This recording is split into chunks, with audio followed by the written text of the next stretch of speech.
madre básicamente es una placa electrónica que está integrada por varios componentes o dispositivos electrónicos que los vamos a describir a continuación. Y sería la parte principal, si no la fundamental de nuestra PC. ¿Por qué? Porque es la que se encarga de vincular los diferentes componentes y de integrar cada uno de los periféricos que componen nuestra máquina, como ser el teclado, el mouse, el CPU, el procesador. ¿Bien? Las partes que la componen, acá nosotros pusimos una figura donde se ve un tipo de placa madre y podemos mostrar algunos de los componentes. Hay diferentes placas madre que pueden tener otro tipo de componente. Así a grandes rasgos lo que vemos es, por ejemplo, que está el zócalo para el procesador, para el CPU, el ventilador o el sistema de enfriamiento, los conectores para la fuente, conectores SATA,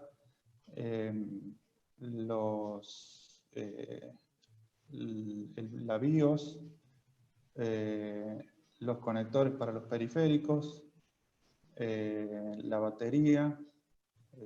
Todo esto es lo que vamos a ir mencionando a continuación. Bien. Ahora vamos a empezar a hablar de chipset. Buenas tardes, profe. Yo voy a explicar el tema del chipset para mis compañeros. Primero que nada, habría que aclarar que la palabra chip, que es una palabra bastante usual o común, la definimos como, en este caso, la definimos como un circuito integrado. Cada vez que me refiero a chip, me refiero a un circuito integrado. El chipset en la placa madre se trata de un conjunto de estos chips, de circuitos integrados. Según el chipset que tenga la placa madre, será compatible con los diferentes procesadores o modelos de disco duro. Esta a su vez se divide en el puente norte y el puente sur. La siguiente, por favor.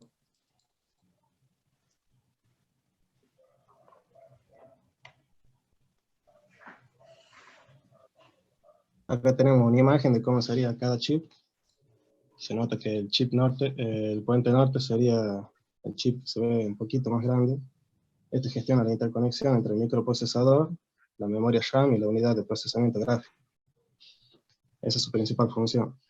El puente sur gestiona la interconexión entre los periféricos, dispositivos de almacenamiento como discos duros o unidades de disco óptico. Siguiente, por favor. En esta parte tenemos un esquema más gráfico de cómo serían las conexiones. ¿No es cierto? Cada chip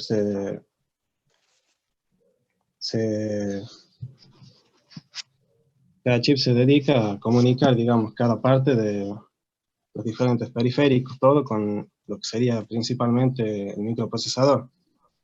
Acá se aclara en anaranjado que el chip norte principalmente, bueno, para las placas de base de formato ATX, un tipo de placa, digamos, también es conocido como MCH, y para los sistemas con controlador gráfico son GMCH. Es el chip que controla funciones de acceso desde los microprocesadores, AGP o PCI Express, la memoria RAM, video integrado, bueno, dependiendo de la placa, y también el propio South Bridge. O sea que el North Bridge controla todo eso, se dedica a comunicarlo al procesador, incluyendo el propio South Bridge. El North Bridge sería más importante. Está bien. Ahí volvemos un poquito atrás, puede ser. Ahí destaca, Sebastián, de que el puente norte está conectado a los dispositivos de alta velocidad. A la derecha del puente norte vemos la ranura de memoria. Eso es de altísima velocidad, las memorias RAM. Y después tengo la tarjeta gráfica, que es de altísima velocidad, y el CPU.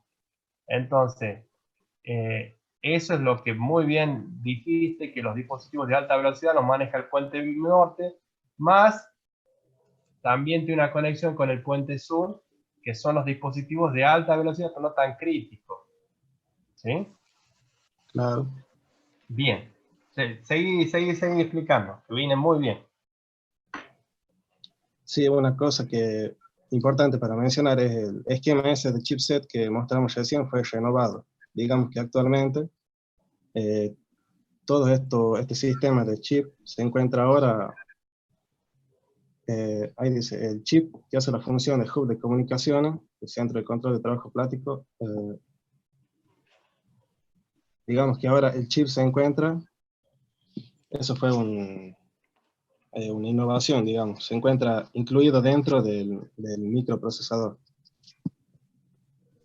para facilitar la comunicación con del chip North, del North Bridge con el microprocesador.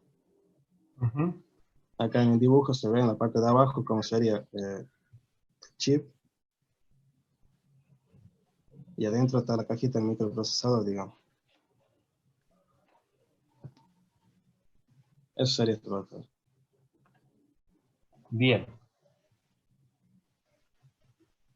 Bueno, anteriormente dijimos que la placa madre servía para vincular los distintos componentes de la PC, entre ellos los periféricos, como el mouse, el teclado, el monitor, las memorias externas.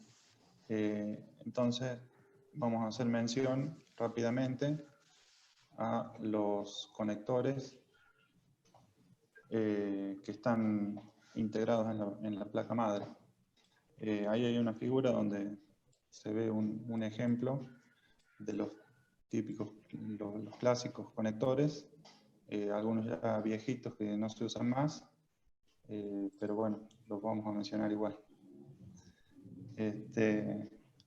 Los puertos PS/2 que toman el nombre de las antiguas IBM System 2, se usaban para el mouse y para el teclado. Ya prácticamente están en desuso. Ahí pusimos una foto donde se ve el pinout de cada uno de los 6 pines que componen el puerto. El puerto USB, USB significa Universal Serial Bus. Está masivizado su uso y tiene versiones que van desde la 1.0 a la 4.0 y difieren entre ellos en la velocidad y el ancho de banda. El puerto paralelo, que lo vimos en unas clases anteriores, originalmente se usó para conectar la PC a la impresora. Tiene un conector de 25 pines y se denomina generalmente como LPT1. El puerto serie sería la evolución del puerto paralelo y transmite transmite la información de otra forma distinta.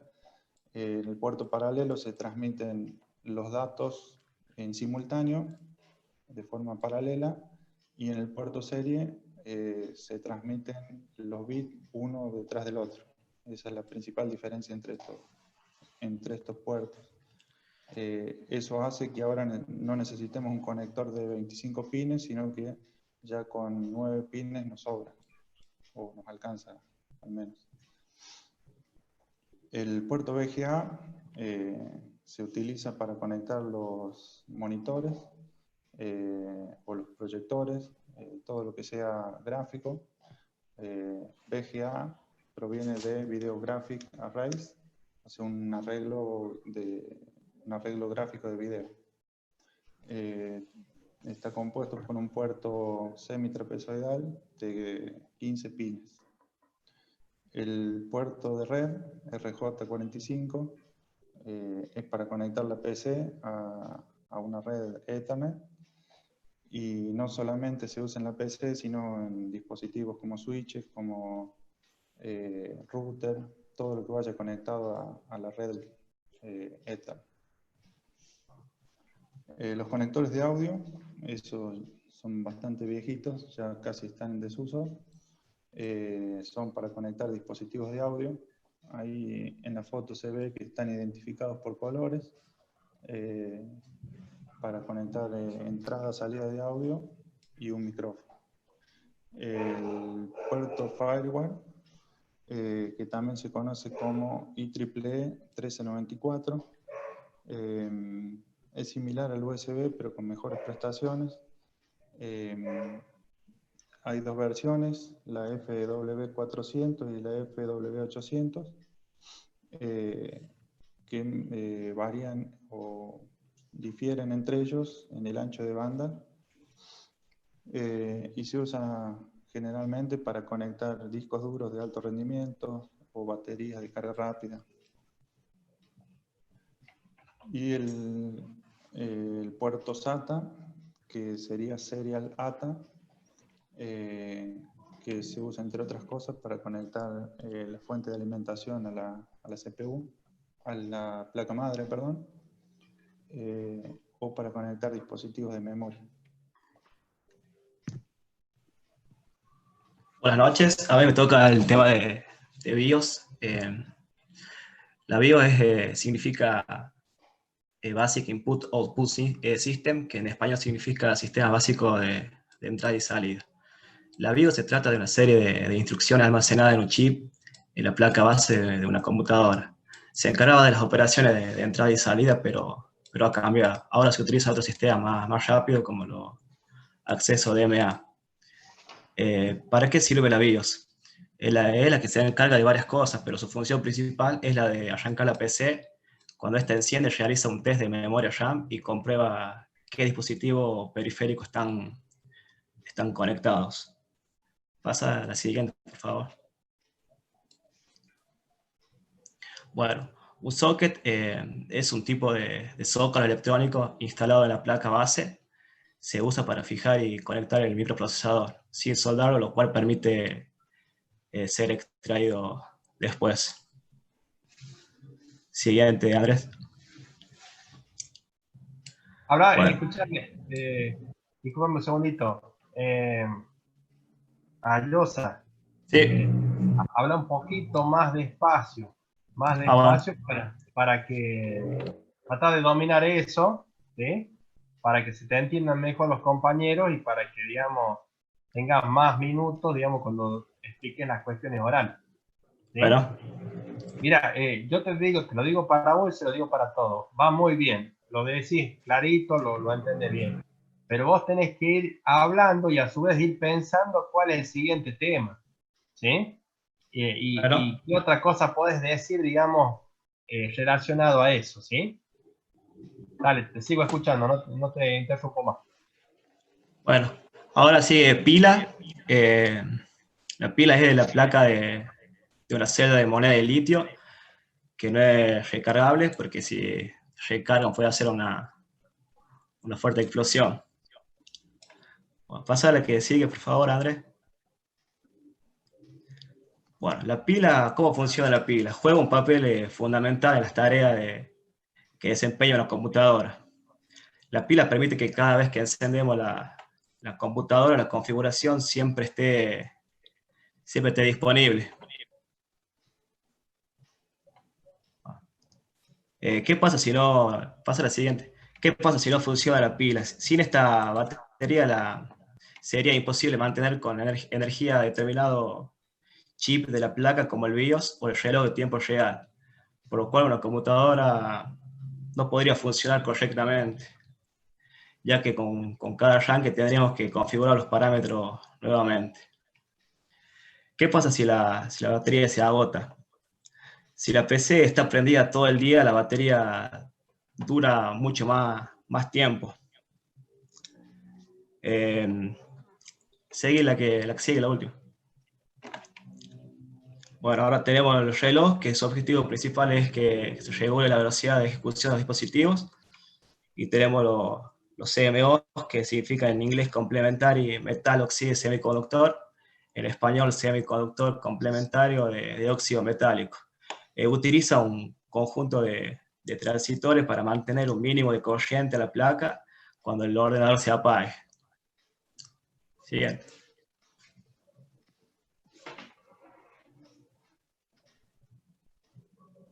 Bueno, profe, Eso le toca No sé si se me escucha bien o cómo se me escucha.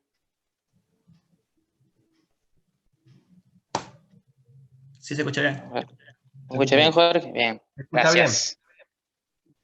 Bueno, ahora me toca a mí, Mercado Facundo, voy a hablar de buses y de tipos de tarjetas o placa madre. Primero tenemos qué son los buses. Tenemos que son espacios físicos, los cuales permiten el transporte de información y energía entre dos puntos de la computadora. Los puntos serían el microprocesador, la memoria RAM, también con la ROM, entrada y salida y otros periféricos de la computadora. Entre ellos tenemos, generalmente son cinco, los cuales tenemos los bus de datos.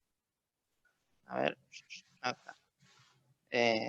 Los bus de datos son las líneas de comunicación por donde circulan los datos externos e internos del microprocesador pueden ser la memoria, o sea, la memoria RAM, ROM, los dispositivos de entrada y salida y demás. Tenemos los bus de dirección. El bus de dirección es la línea de comunicación por donde viaja la información específica sobre la localización de la dirección de memoria. Bueno, con respecto a la dirección de memoria puede ser a través de un programa informático o un dispositivo, un hardware, en el cual se accede o almacena datos para su posterior utilización. Tenemos los buses de control o bus de control. Es la línea de comunicación por donde se controla el intercambio de información con un módulo central y los periféricos. A ver, sí, muy bien. Después está el bus de expansión, lo cual es el conjunto de los buses de datos, de dirección y de control a la tarjeta de interfaz. En este caso, la tarjeta de entrada y salida que se agrega a la placa principal. Después está el bus de sistema. A ver, bus de sistema. Acá está. Yo lo que encontré para agregar de bus de sistema es que puse que este bus se encuentra separado en 3 canales que maneja sus respectivas direcciones, ya sea de datos, señales de control, los cuales permiten al procesador comunicarse con los demás dispositivos de la computadora, tales como las memorias, obviamente la memoria RAM, ROM y los dispositivos de entrada y salida. ¿Puedes pasar a la siguiente?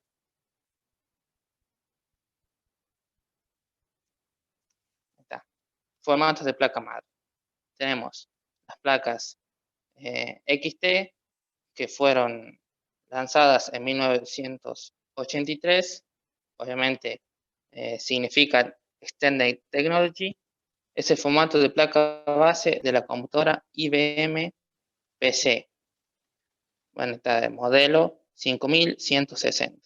En este factor de forma se definió un tamaño exactamente igual al de una hoja A4 y un único conector extendido por el teclado. Después, en 1964, se crea, en este caso, la AT. Bueno, significa Advanced Technology, bueno, tecnología avanzada. Es uno de los formatos más grandes de toda la historia de la PC. Bueno, fue usado de manera extensiva entre 1985 a 1995. Y tenemos las ATX. Estas son las más, por así decirlo, las que se encuentran más fácilmente. Ya se creen que con esta ya se está estandarizando el uso de esta placa. Ahí está. Bueno, se usan, bueno, ahí está. Utiliza conectores exteriores en forma de un panel de entrada y salida. Y definió un conector de 24 pines para la energía que utiliza. Se usa en la actualidad en forma de algunas variantes, En este caso, las variantes pueden ser las micro ATX, las eATX, que son obviamente más grandes. Bueno, obviamente, ya sea que si es el formato micro ATX o el formato eATX, pueden incluir conectores de energía extra, o en este caso, se reducen esos conectores. Y tenemos las IATX, que bueno, fue lanzado en 2001, tiene rasgos procedentes de las especificaciones de la micro ATX y la flex ATX de Intel. Bueno, acá está los diseños VIA, se centra en la integración en placa base del mayor número posible de componentes, además de la inclusión del hardware gráfico en el propio chipset del equipo, siendo innecesaria la instalación de una tarjeta gráfica, de una tarjeta AGP. Tenemos las BTX, se lanzaron en el 2004, que significa Balanced Technology Extended. Fue retirada en muy poco tiempo por la falta de aceptación del público. Resultó prácticamente incompatible con la ATX, salvo por su fuente de alimentación. Fue creada para intentar solventar los problemas de frío y refrigeración, como evolución de la ATX. Y tenemos la DTX, que es, bueno, de 2007, eran destinadas a las PCs de pequeño formato, hacen uso de un conector de energía de 24 pines y un conector adicional de 2x2. Respecto, profe, a esto, yo busqué un poco más sobre este tipo de zonas que no incluimos. Por ejemplo, la Nano ITX, la Pico ITX también. Sí. Y lo que encontré yo es que lo que se quería hacer con estas placas, o con estas placas madre, eran que estaban destinadas a distintos usos. Por ejemplo, yo encontré que la Nano ITX fue especialmente diseñada para el entretenimiento inteligente. En este caso son los televisores, los dispositivos que van en los vehículos, como así también la Pico ITX, que sería el formato más pequeño, que fue diseñado y desarrollado por VIA para abrir la innovación a dispositivos IoT, o sea, Internet de las Cosas. Bien. Son las más pequeñas e inteligentes. Son de bajo consumo, se utilizan para los sistemas embebidos, o sea, para eso se los aplica, tales como la automatización industrial, computadoras intravehiculares, señalización digital y más.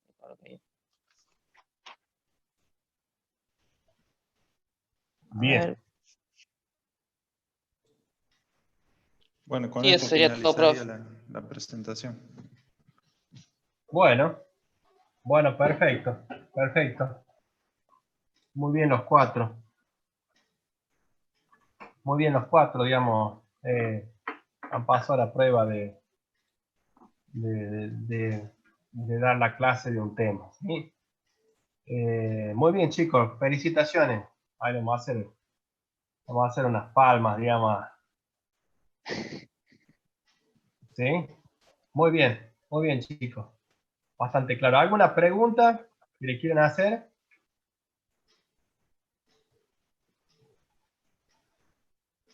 Bien, ahí lo veo ¿cómo se llama? ¿Está ya listo Peralta, Cristian? Sí, ya estamos, profe. Oh, excelente. ¿Vos sos Vega Díaz o Díaz Luciano? Vega Díaz Lucena. Vega Díaz, perfecto. Bien, Luciano. Bueno, chicos, preparen. ¿A quién lo habilito como coanfitrión? A mí me tiene que... Ahorita. Bueno.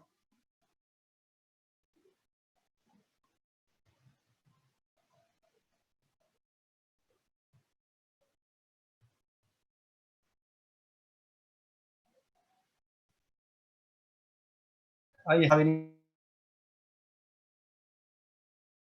habilitado, Luciano. Cuando quieran, empiece. Una pregunta antes de que empiecen ustedes. Marcelo, ¿está presente? B. Guerrera. ¿No? Bueno.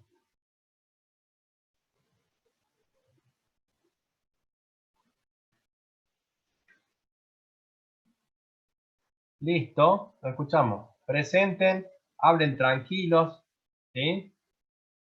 ¿Saben qué vamos a hacer? Ahora vamos a innovar, vamos a dejar alguna pregunta, ¿sí? Una vez que terminen, digamos, la exposición cada uno, hacemos como una rondita de preguntas, ¿sí? Si es que existe, ¿sí? Listo, entonces, los escuchamos. Hola, profe, ¿se me escucha? ¿Sí? ¿Se escucha bien? Muy bien. Perfecto.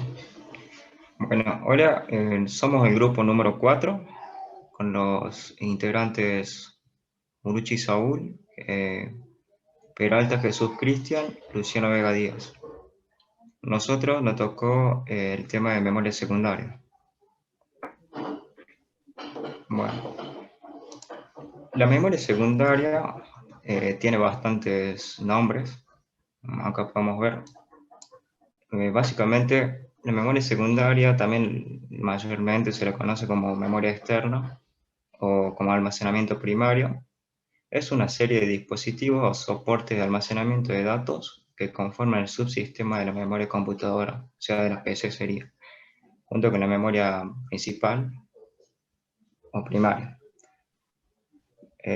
Puede denominarse periférico de almacenamiento o memoria práctica en contraposición a la memoria central, porque en ocasiones puede considerarse como periférico de entrada o salida.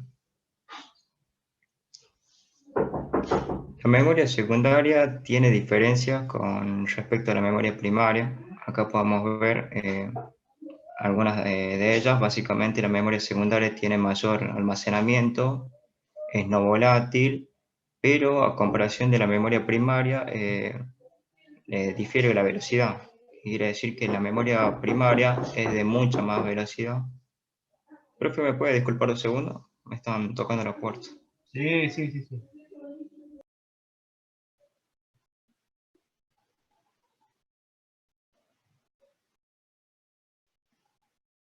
Esa es la situación de la pandemia, digamos.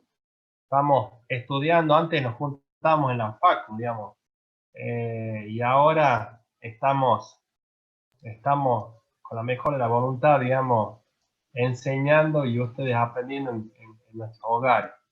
Así que bueno, Listo, profe. Era un son, contratiempo pequeño. no, son las cosas que pasan, digamos. A mí una vez me Ok. atacó el gato, se pone ahí, digamos, quita cámara. Estamos en nuestra casa, digamos. Así que, digamos, si pasan cosas es natural porque no es el ambiente natural de nosotros.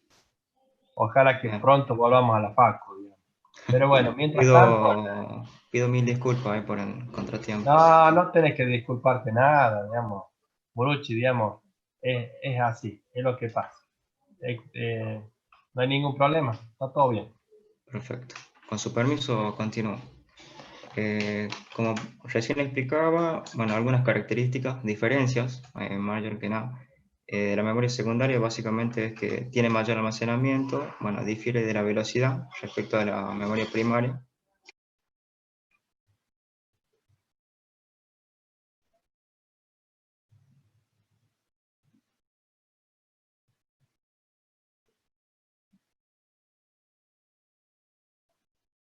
¿Se corta un poquito o me parece a mí? ¿Se me cortó el internet a mí o se cayó? A ver, lo vamos a decir que siga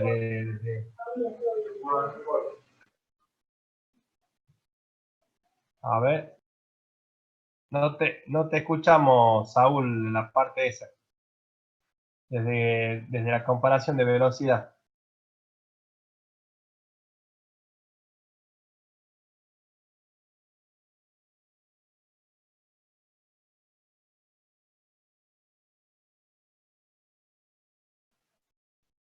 Creo que salió ahí, puede ser. No lo veo más a Muruchi. Se le debe desconectado. ¿Quieren hablar otro hasta que esperamos que se... ¿Lo esperamos un minutito a ¿cómo se llama? A Muruchi, a Saúl? Y ¿cómo se llama? Si no, toma la posta alguno de ustedes dos, digamos, o Vega Díaz o Peralta Cristian, ¿sí? Como quieran. ¿Quién sigue después de Muruchi? Si no, sigo yo, profe, por donde iba Morucci, y después cuando venga que se pegue, todos sabemos todo. No, mira, salteate un poquito, digamos, porque estás más acostumbrado a eso, ¿eh? Sí, Y está bien, quédate profe. el tema tuyo, ¿eh? Bueno, yo soy Luciano Nahuel Vega Díaz, integrante del grupo 4. Bueno, como ejemplo de magnético, tenemos el hard disk driver, o disco duro, para los amigos, que es un disco magneto óptico. ¿Qué es? Es la pregunta. Es un tipo de disco óptico capaz de escribir y reescribir los datos sobre sí. Es más o menos igual que un CD, write and write, que sería de escritura y lectura. Puede ser utilizado para almacenar datos informáticos como pistas de audio, ¿no? La grabación magneto-óptica es un sistema combinado que graba información de forma magnética bajo la incidencia de un rayo láser. Y se reproduce también por medios ópticos, que sería el láser leyendo el disco, ¿no?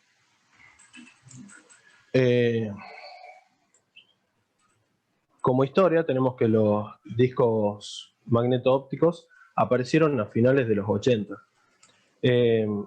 Por su tamaño tenemos que inicialmente eran de 5,25 pulgadas, pero luego aparecieron los de 3,5, que serían como 90 milímetros, son más pequeños, ¿no? Bueno, características. No es posible alterar los discos magneto-ópticos por únicamente medios magnéticos, ¿no? Esto es lo que pasaba antes con los disquetes, que no se podían exponer a campos magnéticos, ya que la información se veía corrompida. Esto se trató de solucionar con lo que vendrían siendo los discos magneto-ópticos. Que tenemos como característica que también los discos magneto-ópticos verifican la información luego de ser escrita. Esto también lo hacían las disqueteras. Se hace para evitar falla a la hora de la escritura, y si hay algún tipo de falla, poder informársela al sistema, ¿no? Bien. Bueno, los discos magneto-ópticos, como dije, disco duro, son reconocidos por el sistema operativo como disco duro. Y acá dice que sus formatos pueden ser FAT, HPFS y NTFS. Creo que generalmente están en FAT, que es lo que se usa para, creo que los archivos que se usan en el sistema operativo. Sí. Bueno, actualmente su uso principal es como sistema de copia de seguridad de rápida disponibilidad y como unidad NAS para almacenar datos que suelen cambiar poco, y donde mayoritariamente se añaden nuevos ficheros como una base de datos documental o las digitalizaciones de catálogos, libros periódicos y documentos. Eso está como información extra, ¿no? Bueno, los detalles técnicos que nos importan de los discos duros son su grabación, su borrado y su lectura, que serían más o menos los tres procesos fundamentales que estos realizan, ¿no? Bueno, para la grabación, una pequeña porción de la superficie del disco es calentada con un láser, mientras...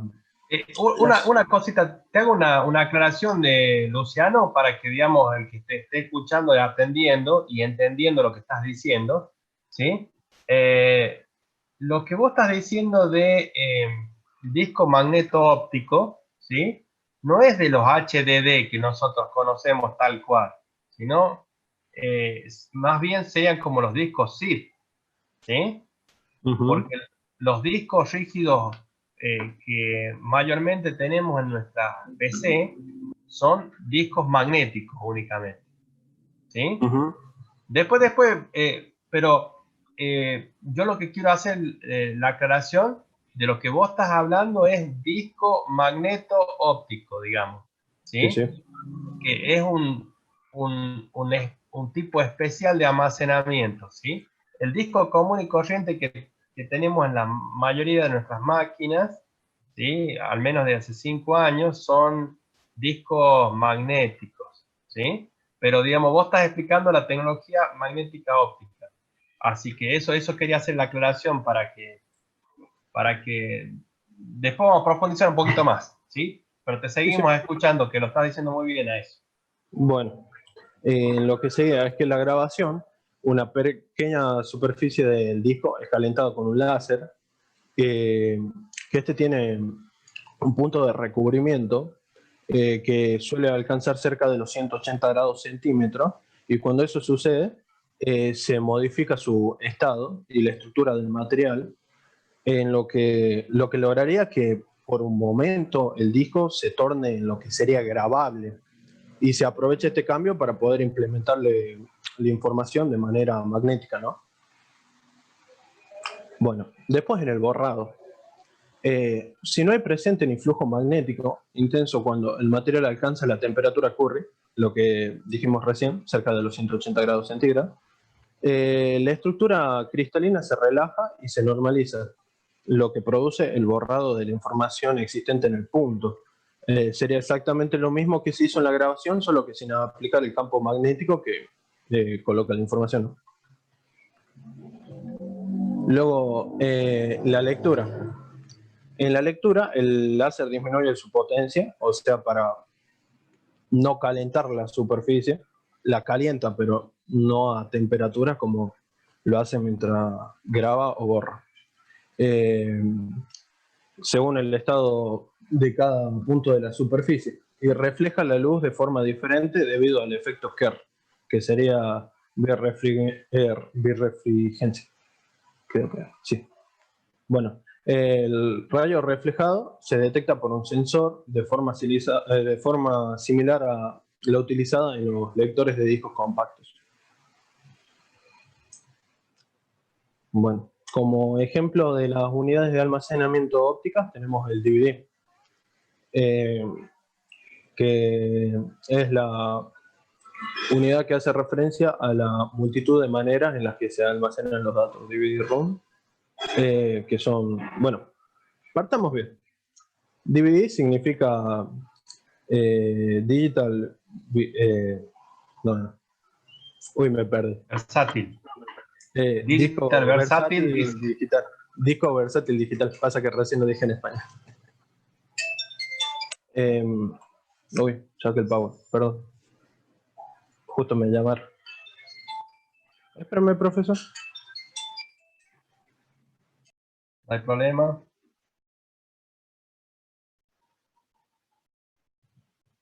¿Volviste, Saúl? Sí, ¿De sí, 10? profe.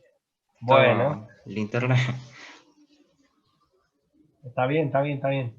Ya vamos a volver. Después, cuando termine tu compañero, seguís vos un poco a terminar la presentación tuya, ¿sabes? Bueno, sí, igual básicamente ya me quedaba explicar lo que son los tipos de tecnología que básicamente está explicando mi compañero ahora. No, Y sí le dije que la salte a 2 o 3 filminas, que era lo que te faltaba terminar a vos, así que no te hagas problema que vamos a volver a la última que nombraste vos, ¿sí? perfecto. Así que, bueno, él está presentando, ¿no? Sí, Luciano Vega está presentando, profe. Sí, sí. Bueno, Bueno, voy lo a hacer. esperamos. Como dijimos, teníamos la unidad DVD, que sería disco versátil digital, que normalmente los conocemos como DVD-ROM, DVD que sería únicamente de lectura, los DVD-R que serían los ROM. Los DVD Write and Write, que son de lectura y grabación. Y los Write and Write Plus, que son los que nos permiten grabar, luego borrar y poder volver a grabar en el disco, ¿no? Son como los discos regrabables. No sé cómo explicarlo. Los discos difieren en la capacidad de almacenamiento de cada uno, dependiendo de los tipos, ¿no? Bueno, ahora los tipos de disco. Tenemos de capa simple y de capa doble. ¿Esto en qué difieren uno del otro? En su forma de construcción sería el disco simple, el DVD de toda la vida. El de capa doble sería como un DVD superpuesto a otro. Lo que hace que tenga el doble de almacenamiento. Ahora explicándolo más concisamente sería que la capa simple pueden almacenar hasta 4.7 GB según los fabricantes, eso sería en base decimal. Y en base binaria son capaces de almacenar 4,38 GB. Los de capa doble, retomando el ejemplo que decía recién, difiere de su contraparte de una capa por emplear una segunda capa física dentro del mismo disco. La lectora tiene la capacidad de acceder a la segunda capa del disco porque cuenta con un láser que atraviesa la primera capa, que es semitransparente. Así puede acceder al segundo disco que se encuentra debajo del primero. Esto le permite tener el doble de capacidad, ¿no? Que serían 8,55 GB. Y una pequeña aclaración, Luciano, es que, digamos, esas dos capas están del mismo lado. Sí. Porque cuando están en contraparte serían los discos doble cara, que es la siguiente diapositiva que quería decir, que cuando uno da vuelta el disco también es un disco, se podían poner de los dos lados. Produce el mismo efecto en el almacenamiento ya que siguen siendo dos discos. Y esto se puede usar en todos los tipos de lectoras de DVD. No necesita un láser que tenga más potencia. Bueno, los DVD se pueden clasificar según su contenido. Tenemos los DVD de video, que se usan para video y audio. Los DVD solo de audio, que se usaban para los audios de alta fidelidad con una velocidad de muestreo de 48 kHz y un rango dinámico de 144 decibeles. Y tenemos los DVD data, que son todos los tipos de datos, ¿no?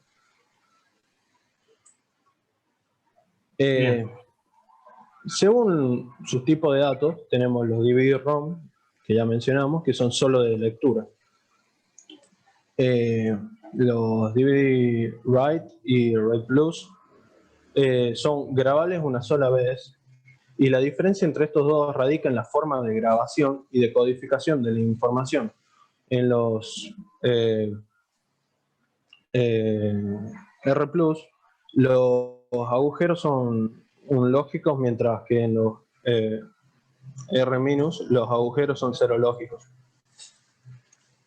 Bueno, los discos Write and Write y Minus y los Write and Write Plus son regrabables y son de escritura y de lectura, ¿no? Estoy en una exposición. Está por poner nota. Justo entró mi hermanito, profe. Ah, está bien, se entiende. Bueno, tenemos los DVD RAM, que son regrabables de acceso aleatorio, que estos llevan a cabo una comprobación de la integridad de los datos, siempre activa tras completar la escritura. ¿Me deja que cierre la ventana, que justo estoy al lado de la calle y entra? Sí, a mí me pasa también. Algunas veces en las clases de más a la siesta viene el churrero ese con la bocinita y no se escucha nada, ¿no? Bueno, los DVD R+ DL son los discos grabables una sola vez, pero son de doble capa. Y los DVD ROM pueden almacenar como dato desde 4,7 GB hasta 17 GB. Esto lo uso para abrir el siguiente tipo de clasificación, porque hay tanta diferencia entre la capacidad de almacenamiento de estos, por sus capas y sus caras. Tenemos los DVD5, que sería una sola capa, que a su vez es simple, y estos pueden almacenar 4,7 GB a 4,38 gigabits, que esos son los binarios, ¿no? Por lo que tengo entendido.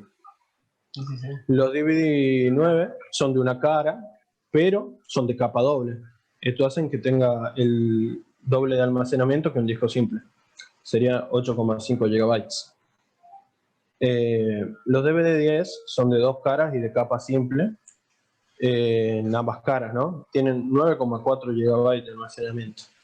Los DVD14 tienen dos caras y capa doble en una de ellas. Por lo tanto, tiene 13,3 GB. Y el DVD18 tiene dos caras y capa doble en ambas, lo que le permite tener 7,1 GB de almacenamiento. Esto lo presenta. Bueno, ahora mi turno. Un segundito, antes de que venga el Jaguar LT de Aimoda, ¿cómo se llama? Déjalo que termine Saúl, que estaba medio complicado. Y le quedan un par de finitas. Bueno, que termine. Dale. Acá Saúl. Una cosita, digamos, te pido, Luciano. Sí. Fíjate, cambia después la monografía, porque me gustaría que hables. Está bien, digamos, los discos magneto-ópticos, pero me gustaría que hables sobre discos magnéticos. Sí. ¿Sí? Búscate eso que son más comunes. Los magneto-ópticos no son tan comunes. Existen, lo dijiste muy bien, pero agregale el magnético, o sea, le digo al grupo, no a vos únicamente. Sí, en la monografía está todo completo. Lo que se trató de hacer con el Power es para que la exposición fuera más corta, dar un tipo de ejemplo de algunos tipos de almacenamiento, ¿no? Bien. Por eso no se tocaron todos los tipos de almacenamiento. Bueno, dale. Luciano, ¿podría dejar la última diapositiva? Voy a hablar de adelante para atrás, digamos, como para explicar un poco lo que estabas explicando vos. Serían las tecnologías. Bueno, como mi compañero estaba explicando las tecnologías de memoria o almacenamiento, teníamos las magnéticas, por ejemplo el disquete, el disco duro, cinta magnética, las ópticas, que son los CD, los DVD o BD, magneto-ópticas, que son discos zip, Floptical, no sé si lo pronuncio bien ahí, profe, sí, está bien. Floptical. Sí, está perfecto. Mini disc. También tenemos las memorias flash o estado sólido, como mayormente se conoce, que lo usamos diariamente, que son la memoria USB o pendrive, tarjeta de memoria, los SD, los mini SD, micro SD, MS, MMC, CF y SM. Luego tenemos, por ejemplo, la mayoría de los dispositivos y medios de almacenamiento emplean una tecnología u otra, por así decirlo. Siempre es así. Bueno, la tecnología, o sea, el tipo de tecnología de memoria de almacenamiento es proceso de transferencia, digamos, de datos a un equipo de cómputo o sistema informático se llama. Bueno, se le dice procedimiento de lectura, es el proceso de transferencia de datos desde la PC hacia el almacenamiento se denomina, bueno, el procedimiento de escritura o grabación, como lo estaba explicando mi compañero recién, que es read and no sé cómo se dice en inglés, grabación. Read, write, algo así. Burn, Sí, se llama. Perfecto. Sí, bueno, no sabía cómo se le decía en inglés. Estos, bueno, dispositivos o unidades de almacenamiento deben diferenciarse de los soportes o medios de almacenamiento porque son los primeros, por decirlo así, los aparatos que leen o escriben los datos almacenados en los soportes. Otra categoría de almacenamiento, como el dispositivo de estado sólido, también se puede utilizar con mayor frecuencia en las computadoras portátiles, como las notebooks, los notebooks, no sé si se pronuncia así, ultrabooks, así como MacBooks. también, las MacBooks también, sí. Así como también en cámaras digitales, teléfonos inteligentes, tabléfonos y reproductores multimedia. Ahí terminaría mi presentación. Bien, bien, bien. Una cosita que le quiero comentar, ¿sí? Que recién escuché sobre... déjame compartir un poquito eh, la pantalla mía, Luciano. Deja de compartir un segundito y les quiero ver una cuestión que se les puede cruzar por adelante y... ¿sí? Fíjense lo siguiente, están viendo mi pantalla ahora, ¿no?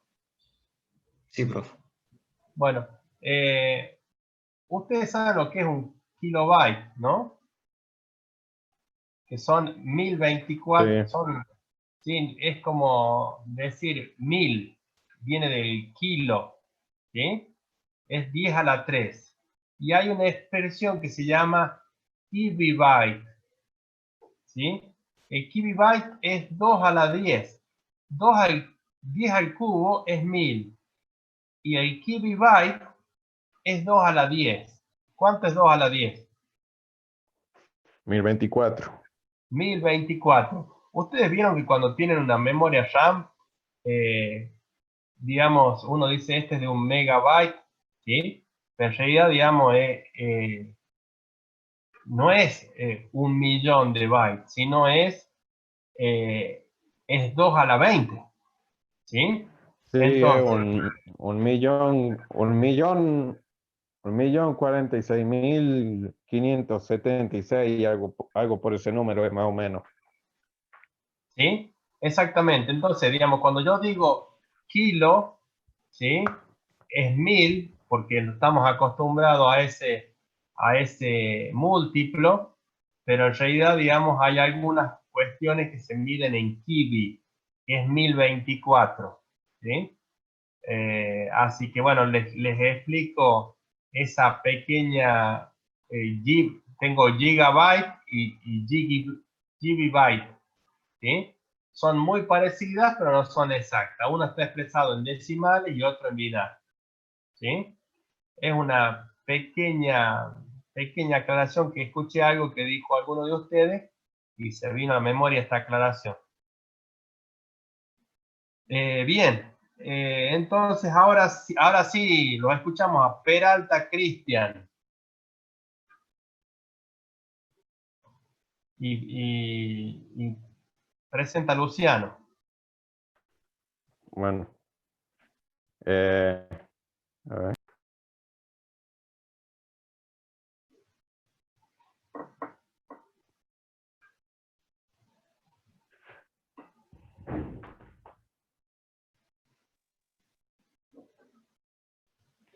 Luciano pone la otra diapositiva.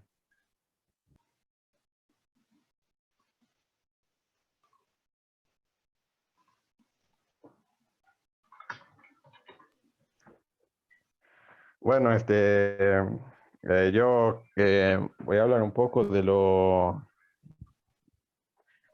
discos, a ver. Ay, Dios.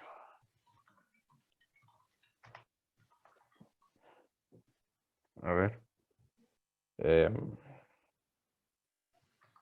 Bueno, yo voy a hablar un poco de los discos magneto-ópticos y después hablaré yo de los discos mecánicos y de los SSD. Perfecto, Cristian, te escuchamos. Bueno, los discos magneto-ópticos aparecieron a finales de los 80 y inicialmente eran del tamaño de 2,5 pulgadas. O sea, como para que tengan una idea, era más o menos lo que mide más o menos lo que mide un lector de DVD o, por ejemplo, algún disco magnético esos viejos que ya no se usan, esos tenían más o menos ese tamaño. Y después más adelante aparecieron los discos de 3,5 pulgadas que son iguales a los discos mecánicos grandes que se encuentran en la actualidad, pero con un mayor almacenamiento. Estos discos magneto-ópticos son similares a un disquete, que era algo así como una tarjetita, por así decirlo, pero con el grosor de un disco, disco magnético de 3,5 pulgadas. Tenía una memoria. Estos inicialmente tenían un almacenamiento muy pequeño. Inicialmente empezaron con 1,44 megabytes, que al día de hoy eso es extremadamente poco, y se conectaban por medios de USB, IDE o el SCSI, que son, por así decirlo, son como diferentes protocolos de transferencia de datos. La siguiente diapositiva. Ahí, digamos, Cristian, digamos, los disques, esos de 1,44 son de tecnología magnética, ¿sí? Eso lo pongamos como Sí. categoría magnética, nada más. Sí, yo tenía uno de esos disquetes para que lo vean, pero actualmente no lo encuentro, así que, perdón, profe, que no lo tenga a mano al disquete, pero sí tengo un poco del otro. Me parece que después del fin de semana lo voy a perdonar, está bien. Bueno, bueno, con la característica de estos discos magneto-ópticos, es que no se le puede alterar el contenido de los mismos. Lo que lo hace resistente al tipo este de campo, a diferencia de los disquetes. Por ejemplo, los fabricantes de este tipo de soporte aseguran que son capaces de almacenar datos durante 30 años sin distorsiones ni pérdida. Lo que quiere decir es que el dato, mientras el disco esté en condiciones favorables, por así decirlo, la información no se va a perder hasta que ya el material de que está construido llegue se convierta en un material obsoleto, y ya ahí ya puede distorsionarse o perderse la información. Estas unidades de grabación verifican la información después de escribirla del mismo modo que la disquetera, reintentando la operación en caso de falla o informando al sistema operativo en el caso de que no se pueda efectuar, como por ejemplo, no sé, hay un archivo corrompido o hay un error con algún archivo, y se le comunica al sistema operativo sobre este error para ver si es que se puede recuperar ese archivo, o lo que pasa en el peor de los casos es que se pierda o directamente quede que directamente no se puede utilizar. Estos discos magnéticos, estos discos magneto-ópticos son reconocidos por el sistema operativo como discos duros, ya que no requieren de un sistema de ficheros especial y pueden ser en formato FAT, HPFS, NTHC, que estos son como formatos, por así decirlo, en el que permite las capacidades las capacidades del disco, como por ejemplo el NTFC, que más se usa en los discos, especialmente si el disco es de mayor tamaño. Por ejemplo, el FAT, el que se usa normalmente en USB. Actualmente su uso principal es con... Una cosita, Cristian. Esto sí, es diga. el PAD, NTFS, ¿sí? Y HPFS, ¿sí? Son formas de organizar la información dentro del disco duro. Este se llama File Allocation Table, ¿sí? Este es el más viejito de todos, ¿sí? El NTFS, este es propio ¿cómo se llama? De los sistemas Windows, ¿sí? Sí. Y el HPFS se llama High Performance File System, ¿sí? Sí. Y eso lo utilizan OS2, o sea, digamos, las Mac. Sí, yo lo explico medio así nomás porque no me quiero ir por las ramas. Bien. Bueno, actualmente su uso es como sistema de copia de seguridad de rápida disponibilidad y como unidad NAS para almacenar datos, que suele cambiar un poco y donde mayoritariamente se añade nuevos ficheros. Esto del NAS es digamos, por así decirlo, como un sistema de almacenamiento, o en el caso, a ver, sí, porque también estos NAS se lo usan en pequeños servidores. Normalmente son un poco, no están muy cambiados a lo que se conoce normalmente, porque se podría decir que sería como para un servidor pequeño. Normalmente hay marcas que para diferenciar un disco de otro, por ejemplo, uno común o de uno de servidor, por ejemplo, el NAS son discos de un color rojo, como para así diferenciarlo de los otros. Como por ejemplo, la marca Western Digital utiliza los colores para diferenciar el tipo y la marca o la gama, por así decirlo, de los discos duros. Bueno, la siguiente diapositiva. Bueno,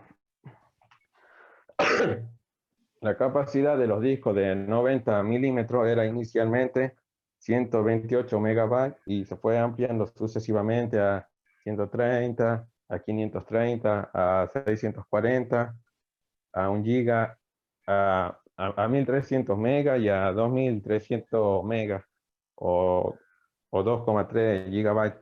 Todas las unidades son capaces de leer, mayoritariamente escribir en los soportes de menor capacidad, que es una de las causas de su popularidad en el campo del diseño gráfico, por el tema del zip y el desplazamiento de las unidades SideQuest como medio de trasladar los trabajos de arte final del editor y creativo a la imprenta.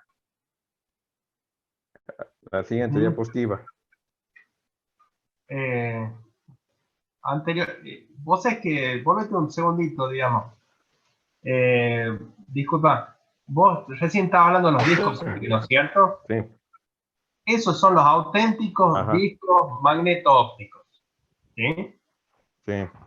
Y los disquetes, tanto de 3,5, 5 1/4, y los discos de PC, que son esos de 1 tera, 2 teras, 3 teras, digamos, esos son los que son magnéticos. Son magnéticos. Por ahí Sí, son llevé magnéticos. Yo tengo uno de esos. de 10. Sí, Siga. los magnéticos normalmente son para mayor almacenamiento. Bueno, ya después al final le explico un poco el tema ese de la capacidad. La otra diapositiva.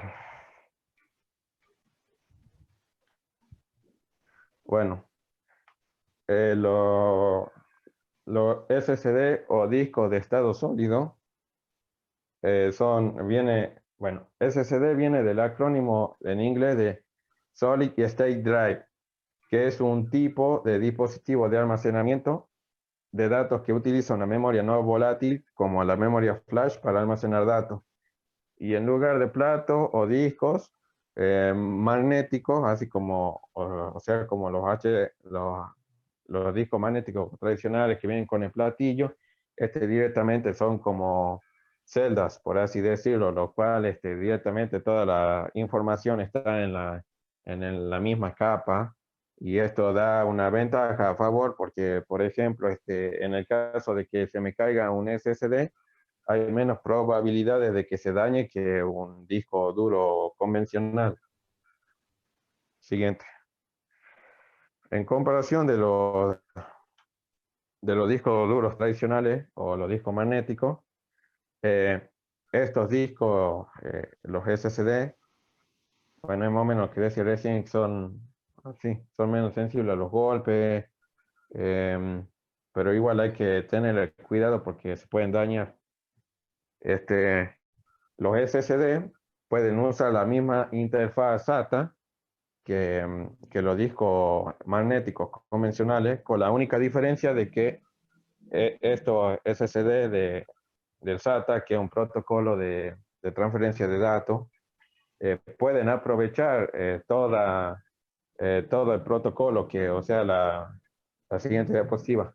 O sea que la tasa de transferencia del SATA, el SATA 3 en este caso, porque hay varias generaciones de SATA, el SATA 3 tiene como tasa límite de transferencia de lectura y escritura de 600 megabytes y de 750 megabytes, y actualmente un SSD fácilmente puede alcanzar esas velocidades, mientras que el disco magnético convencional a lo sumo puede ser que llegue a los 130 megabytes de escritura, muy poco posible que llegue a esas capacidades de tasa de transferencia. La siguiente. Bueno, un SSD se compone principalmente de una controladora, que es un procesador electrónico que se encarga de administrar, gestionar y unir los módulos de transferencia NAND con los conectores de entrada y salida. Ejecuta a nivel del firmware y es con toda seguridad el factor más determinante para la velocidad del dispositivo, o sea que esto en cierta forma se encarga de diagnosticar el dispositivo, en este caso el SSD, y la transferencia de datos. La caché. En los SSD se utiliza un pequeño dispositivo de memoria dinámica, que bueno, en este caso sería la RAM, o RAM dinámica, como se dice, que es similar al caché de los discos duros. El directorio de colocación de bloques y el desgaste de nivelación de los datos también se mantiene en la memoria caché mientras la unidad esté operativa, o sea que la caché va a estar constantemente recibiendo datos mientras el SSD esté funcionando. Y también tiene un condensador que es necesario para mantener la integridad de los datos de la memoria caché. Si la alimentación eléctrica se detiene de forma inesperada por X situación, ese condensador le permite al SSD tener el tiempo suficiente para poder guardar los datos que recibió sin que se pierda alguno. Siguiente. Bueno, esto es más o menos lo que yo decía recién de las velocidades por SATA. En este caso se usa el SATA 3 porque es la generación más nueva de los SATA, porque ya no se usa el SATA 1 y el SATA 2 porque son de generaciones anteriores. Y también existe otro protocolo de tasa de transferencia, que es el PCI Express. El PCI Express lo que nos permite es tener una mayor velocidad de transferencia de datos a comparación del SATA 3 común. Por ejemplo, en una línea PCI Express se tiene una tasa de transferencia de 984 megabytes por segundo. Y bueno, lo que quiere decir que como en el protocolo PCI Express, en la placa madre, para colocar el SSD en esa ranura, significa que tenemos 4 líneas PCI Express, lo que por las 4 líneas tenemos una velocidad de datos de transferencia de entre 3.900 y 4.000 megabytes de datos. La siguiente. Bueno, también algo que... no, eso lo recalco. También lo voy a recalcar algo ahora que se me pasó, que también el PCI también difiere con el PCI 4.0, que sería el nuevo PCI Express. Teóricamente, el PCI Express 4.0 permite el doble de ancho de banda que tenía el 3.0, pero actualmente los componentes de lo que están hechos, bueno, mejor dicho, la controladora de los SSD, de los SSD de PCI Express 4.0, no es capaz de alcanzar esa velocidad aún, porque al ser SSD nuevos, todavía no se pudo aprovechar bien esa velocidad. Bueno, el precio de las memorias flash es considerable más alto en relación con el precio y los gigabytes, porque obviamente se consumen menos, pero eso poco a poco se va a ir haciendo un estándar a medida que se vaya adaptando y a las necesidades de las personas. Bueno, pero esto como tal no representa una desventaja técnica, y según se logre su uso magnificado en decímetro del estándar